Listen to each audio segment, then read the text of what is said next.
আসসালামু আলাইকুম প্রিয় দর্শক শ্রোতা, দেশ বন্ধুদের পক্ষ থেকে সবাইকে স্বাগত জানাচ্ছি আজকের এই আলোচনায়।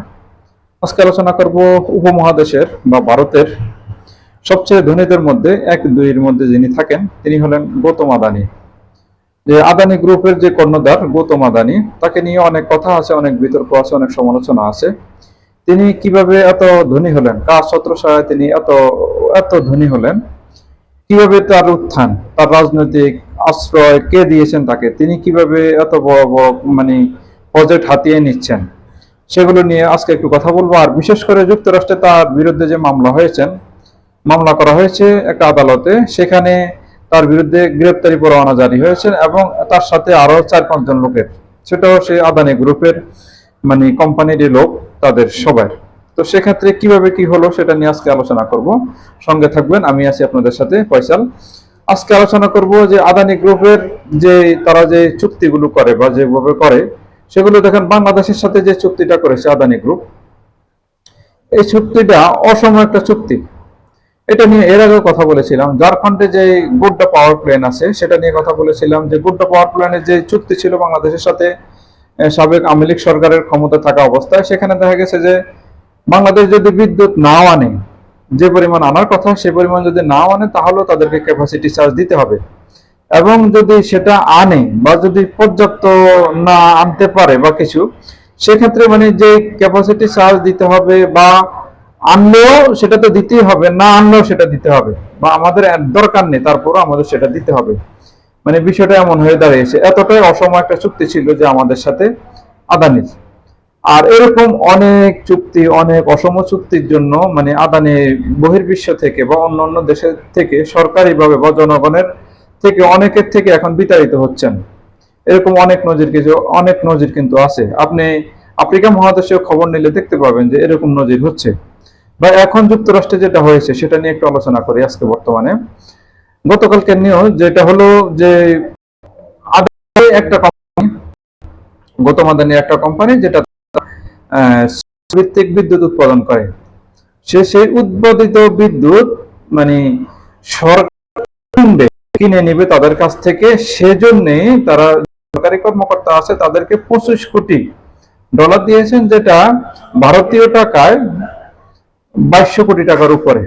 এরকম একটা টাকা তিনি তাদেরকে ঘুষ দিয়েছেন, তাদের এই যেন তাদের প্রজেক্ট থেকে বিদ্যুৎ তারা নেয়, সরকার নেয়। আর এরকম এত বড় বড় প্রজেক্টের জন্য তারা কি করে, বন্ড বিক্রি করেন, তহবিল সংগ্রহ করেন। আর সেটা ছিলেন থেকে তারা মিথ্যা নিয়েছেন এবং তারা অনেক মিথ্যা বলছেন, এবং তারা যে টাকা নিয়েছেন বা যে করেছেন সেটা যে ঘুষ দিয়েছেন ভারতীয় যে কর্মকর্তাদেরকে, তাদের কাছে সেই তথ্য আছে। আর মূলত এই তথ্যটা কানাডা থেকে তারা দিয়েছেন যুক্তরাষ্ট্রকে। আর যুক্তরাষ্ট্রে সেটা কিন্তু সে জায়গায় যুক্তরাষ্ট্রে নিউ ইয়র্কে তাদের বিরুদ্ধে মামলা করা হয়। এখন তাদের বিরুদ্ধে মামলা করা হয়েছে যুক্তরাষ্ট্রে, মূলত এই সমস্যাটা করেছে কিন্তু ভারতে। ভারতে দেখেন, ভারতের কোম্পানি ভারতের সরকারি কর্মকর্তাদেরকে ঘুষ দিয়েছেন, আর তাতে তাদের নামে, গৌতম আদানির নামে মামলা হয়েছে যুক্তরাষ্ট্রে। এটার মূল কারণ হলো যুক্তরাষ্ট্রে তারা বন্ড বিক্রি করেছেন, এবং তারা যে তহবিল সংগ্রহ করেছেন সেটার জন্য যুক্তরাষ্ট্রের সাধারণ জনগণের মানুষের অর্থ তারা সেখানে দিয়েছেন। সেক্ষেত্রে যে এই যে মিথ্যা বলে তারা যে অর্থটা হাতিয়ে নিয়েছেন সেখান থেকে, সেই জন্য তাদের বিরুদ্ধে মামলা হয়েছে, গৌতম আদানির বিরুদ্ধে বা আদানি গ্রুপের বিরুদ্ধে মামলা হয়েছে, এবং সেখানে গ্রেপ্তারি পরোয়ানা জারি হয়েছেন। এখন আমরা সেই বিষয়টাকে কিভাবে দেখব? গৌতম আদানি ইউরোপে অন্য অন্য অনেক দেশের সাথে কিন্তু তার অনেক রকম চুক্তি আছে, অনেক কোম্পানির সাথে তিনি সংযোগ আছেন। এখন এই জিনিসগুলো সে কিভাবে করেছেন? গৌতম আদানি অ্যাকচুয়ালি আসলে নরেন্দ্র মোদীর খুব বিশ্বস্ত একজন মানুষ। যে নরেন্দ্র মোদী ক্ষমতা আসার পর থেকে, বা নরেন্দ্র মোদী যখন গুজরাটের মুখ্যমন্ত্রী ছিলেন তার পর থেকে কিন্তু গৌতম আদানির উত্থান, গৌতম আদানি তার পর থেকে পর্যায়ক্রমে যেভাবে উত্থান হয়েছে সেটা অবিশ্বাস্য, বলা চলে আঙ্গুল ফুলে কলা গাছ হয়েছেন তিনি। এবং যে নরেন্দ্র মোদী যে সফরে যে দেশে গেছেন, সেখান থেকে আসার পরে দেখা গেছে যে এর পরেই গৌতম আদানি সেখানে গেছেন, এবং সেখানে বিশাল কোনো প্রজেক্ট তিনি হাতে পেয়েছেন, বা তিনি সেখানে করতে পেরেছেন বা ব্যবসা করতে পেরেছেন, এরকম একটা পর্যায়ে চলে গেছে। সেখানে সবারই একটা কথা যে না, গৌতম আদানির সাথে নরেন্দ্র মোদীর একটা সখ্যতা আছে। এবং নরেন্দ্র মোদীর নির্বাচনে গৌতম আদানি বিপুল পরিমাণ অর্থ খরচ করেন, এবং সেই প্রভাবটাই মানে তিনি খাটাতে পারেন বিজেপিতে, এবং সেভাবে তিনি বিজেপি থেকেও সে সহায়তা পান বা সরকারি যেসব অনুদান অর্থ বা প্রকল্প আছে সেগুলো তিনি ভাগিয়ে নিতে পারেন। এখন যে পর্যায়ে আছে এটা কিন্তু একটা জটিল পর্যায়ে আছে, যেহেতু কানাডা, যুক্তরাষ্ট্র, ইংল্যান্ড, অস্ট্রেলিয়া বা নিউজিল্যান্ড এই 5টা দেশের সাথে মানে তাদের কিন্তু গোয়েন্দা যে তথ্য আছে তারা কিন্তু প্রত্যেকের সাথে প্রত্যেকে শেয়ার করে।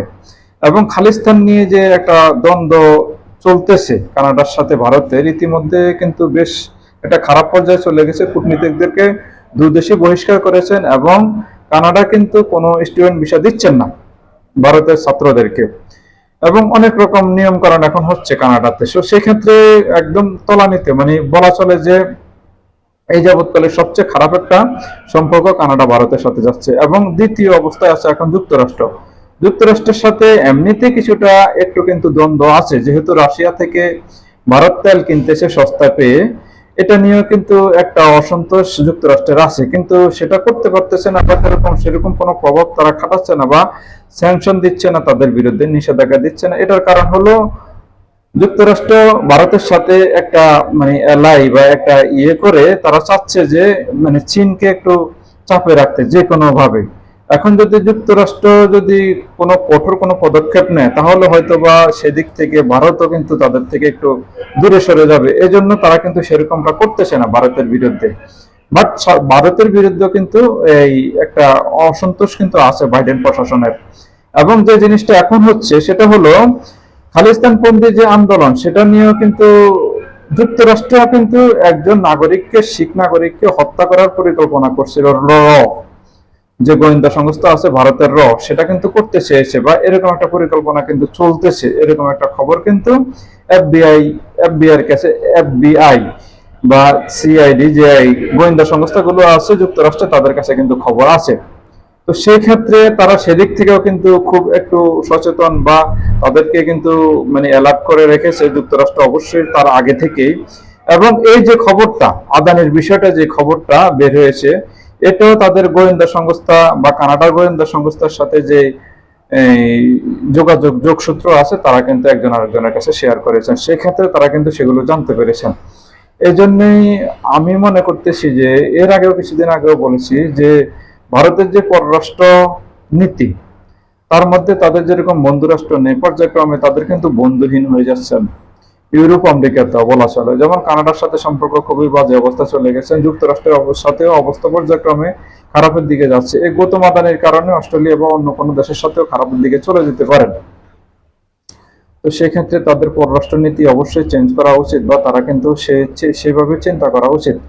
বাট এটা কিন্তু তাদের প্রত্যাশিত ছিল, যেহেতু তারা প্রত্যেকটা দেশে এইভাবেই কার্যক্রমগুলো চালায়। সো সেটা কিন্তু হয়তো বাংলাদেশ বা নেপাল, ভুটান বা আফ্রিকা মহাদেশে কোনো দেশের সাথে করা সম্ভব, বাট সেটা কিন্তু বিশ্বের সবচেয়ে পরাশক্তির দেশ যুক্তরাষ্ট্রে এরকম কিন্তু কাজ, দুর্নীতি বা এরকম কোনো কাজ করে তাদের থেকে টাকা হাতিয়ে নিয়ে সেরকম কাজ করা কিন্তু সম্ভব না, মোটেই সম্ভব না। সেক্ষেত্রে তারা হয়তো বুঝতে পারেনি যে এটা মানে এশিয়া বা আফ্রিকা মহাদেশের কোনো দেশ না, বাট তারা কিন্তু সেরকমটা প্রত্যেকটা দেশে করতে চাচ্ছে। সেক্ষেত্রে তাদেরকে কিন্তু সেটার মাসুল অবশ্যই দিতে হবে, আর সেটা কিন্তু সামনে আসতেছে সেই খারাপ অবস্থার দিকে। কানাডার মানে যে পরিস্থিতি করেছে মানে ভারতের ভাবমূর্তি কিন্তু একেবারে নষ্ট করে ফেলেছে, সেটা কিন্তু তারা প্রাপ্য ছিল বলে তারা সেরকমটা করেছে। এবং এরকম কথাও বলতেছে কানাডার যে প্রধানমন্ত্রী জাস্টিন ট্রুডো বলতেছে তাদের কাছে সুনির্দিষ্ট তথ্য আছে যে এর সাথে ভারতের গোয়েন্দা সংস্থা জড়িত আছেন। সো একটা কথাই বলবো যে ভারত যে কি চায়, তারা তাদের তাদের থেকে আমরা যে ভালো আশা করবো সেটা মোটেই কোনো, এটা একটা বোকার স্বর্গে বাস করতেছি আমরা। যা ভারত আমাদের সাথে ভালো আচরণ করবে, তারা যা করবে শুধু তাদের স্বার্থে করবে, তারা কোনোটাই আমাদের স্বার্থে করবে না বা দুই দেশের স্বার্থে করবে না, শুধু তাদের স্বার্থ যেখানে আছে তারা সেই কাজটাই করবে। আর বাংলাদেশে এখন তাদের কোনো স্বার্থ নেই, এই জন্যই তারা প্রতিটা পদে বাংলাদেশকে আটকানোর চেষ্টা করতেছে বা আটকানোর একটা পদক্ষেপ নিচ্ছে বা একটা ন্যারেটিভ কিন্তু বহির্বিশ্বে ছড়ানোর চেষ্টা করতেছে সংখ্যালঘু হিন্দুদের উপর নির্যাতন করে। এরকম মিডিয়াতে রিপাবলিকান যে বাংলা আছে মিডিয়া, তারা কিন্তু অহরহ অগণিত ভাবে মানে এলোমেলো বক্তব্য দিচ্ছেন। তারা যে কি বক্তব্য মানে কি সংবাদ পরিবেশন করতেছেন তারাও বুঝতেছেন না। অনেক রকম হাবিজাবি। যেমন ডোনাল্ড ট্রাম্প ক্ষমতায় যখন মানে নির্বাচনে জয়লাভ করেছেন, তখন কিন্তু বলেছেন যে ডক্টর মোহাম্মদ ইউনূস পালিয়ে গেছেন ফ্রান্সে, প্যারিসে পালিয়ে গেছেন, এখন কোথায় যাবেন কি করবেন, এরকম কথাবার্তা, এরকম সংবাদ তারা কিন্তু প্রচার করতেছেন। বাট এগুলোর কিন্তু কোনো ভিত্তি নেই, এবং সেরকম কথাই কিন্তু নরেন্দ্র মোদী, অমিত শাহ এরাও প্রচার করতেছেন বা বলে যাচ্ছেন। সো সে থেকে তাদেরকে সতর্ক হওয়া উচিত, বা তাদের কথাবার্তা, তাদের আচরণ, তাদের কর্মকাণ্ড গুলো তারা সতর্কভাবে করা উচিত। বিশেষ করে গৌতম আদানির সাথে যে সখ্যতা নরেন্দ্র মোদীর, আর সেটার কারণে যে ভাবমূর্তি নষ্ট হচ্ছে তাদের, সেটা কিন্তু তারাও বুঝতেছেন এখন। সো সময় বলে দিবে তাদের কি পরিণতি হয়। হয়তো সামনে খারাপ কোনো দিন অপেক্ষা করতেছে তাদের জন্য। সবাই ভালো থাকবেন। আল্লাহ হাফেজ।